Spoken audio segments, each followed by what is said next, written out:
America में होने जा रहे चुनाव में राष्ट्रपति पद के दावेदार डोनाल्ड ट्रंप लगातार ऐसे ऐलान कर रहे हैं जो अभी सत्ता में बैठी डेमोक्रेटिक पार्टी से अलग है।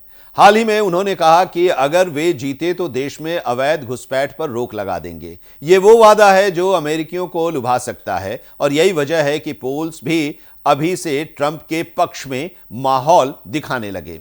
सिएना कॉलेज पोल्स और न्यूयॉर्क टाइम्स ने एक सर्वे किया। इसके नतीजे चौंकाने वाले हैं, जिसके तहत देश के 6 में से 4 स्विंग स्टेट्स में ट्रंप आगे रह सकते हैं।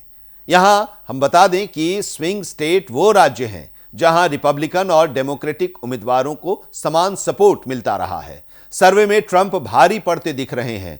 13 और जनमत सर्वेक्षणों में भी मिलते जुलते नतीजे दिखे। इससे अंदाजा लगाया जा रहा है कि शायद अगला साल ट्रंप का हो।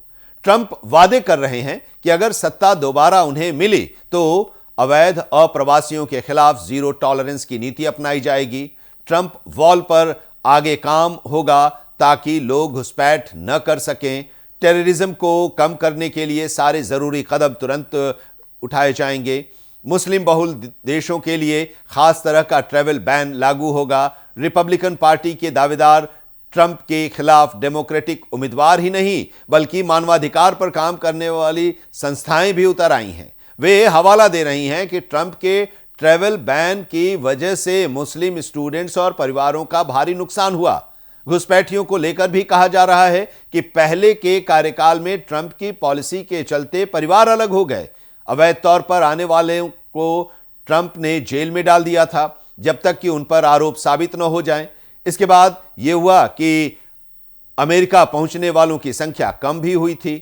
पूरी दुनिया में फिलहाल चरमपंथ के खिलाफ मुहिम से चल रही है।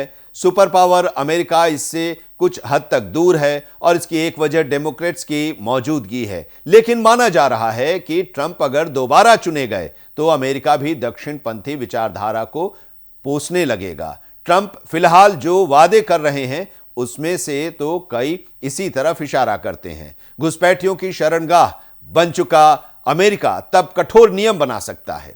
इसका असर वहीं तक नहीं रहेगा बल्कि फॉरेन पॉलिसी भी काफी हद तक प्रभावित होगी। जैसे अमेरिका से कर्ज लेने वाले या फिर मित्र देश दक्षिण पंथ की तरफ खुलकर आ सकते हैं।